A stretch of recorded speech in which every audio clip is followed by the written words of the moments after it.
Hello Chirayinkeezhu, ഞാനിപ്പോൾ നിൽക്കുന്ന നമ്മുടെ ചിറയൻകീഴിൽ നവീകരിച്ച പുതിയ റെയിൽവേ സ്റ്റേഷനിലാണ്. ഞാൻ നിങ്ങളുടെ സ്വന്തം അനർക്ക്. ട്രിവാൻഡ്രം വീഡിയോ എന്ന ഇൻസ്റ്റാ അക്കൗണ്ടിൽ നിന്നും മുമ്പ് നമ്മുടെ റെയിൽവേ സ്റ്റേഷനിൽ ചേർന്ന് പ്രൈവറ്റ് ബസ് സ്റ്റാൻഡ് കൂടെ ഉണ്ടായിരുന്നു. ഇപ്പോൾ പ്രൈവറ്റ് ബസ് സ്റ്റാൻഡ് സെപ്പറേറ്റ് മാറ്റി ഇപ്പോൾ കംപ്ലീറ്റ്ലി റെയിൽവേ സ്റ്റേഷനായി മാറിക്കഴിഞ്ഞു.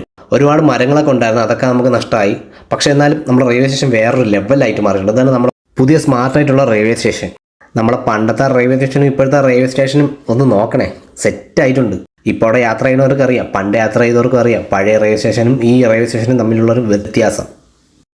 കേരളത്തിലെ ഒട്ടുമിക്ക റെയിൽവേ സ്റ്റേഷനുകളും ഇപ്പോൾ കേന്ദ്ര സർക്കാരിൻ്റെ മുൻകൈ എടുത്ത് നന്നായി നവീകരിച്ച് നല്ല പ്രവൃത്തികൾ ചെയ്തുകൊണ്ടിരിക്കുകയാണ്. വന്ദേ ഭാരത് പോലുള്ള സ്മാർട്ട് ട്രെയിനുകളും സ്മാർട്ട് പദ്ധതികളും വന്ന് നമ്മുടെ ഇന്ത്യൻ റെയിൽവേ സ്മാർട്ടായിക്കൊണ്ടിരിക്കുകയാണ്. അതിൻ്റെ ഒരു ഭാഗമായിട്ടാണ് നമ്മുടെ ചിറയൻകീഴ് റെയിൽവേ സ്റ്റേഷൻ ഇത്രയും ഒരു വികസനം കൊണ്ടുവരാൻ കേന്ദ്ര സർക്കാരിന് കഴിഞ്ഞതെന്ന് ഞാൻ വിചാരിക്കുന്നു. പിന്നെ നമ്മുടെ ചിറയൻകീഴ് മേൽപ്പാലം, ഇതിൻ്റെ പണി എന്ന് പൂർത്തിയാവുമെന്ന് ആർക്കും അറിഞ്ഞൂടാ. MLA MPയും ഒന്ന് മുൻകൈ എടുത്തിരുന്നെങ്കിൽ ഓക്കെ ആയനെ.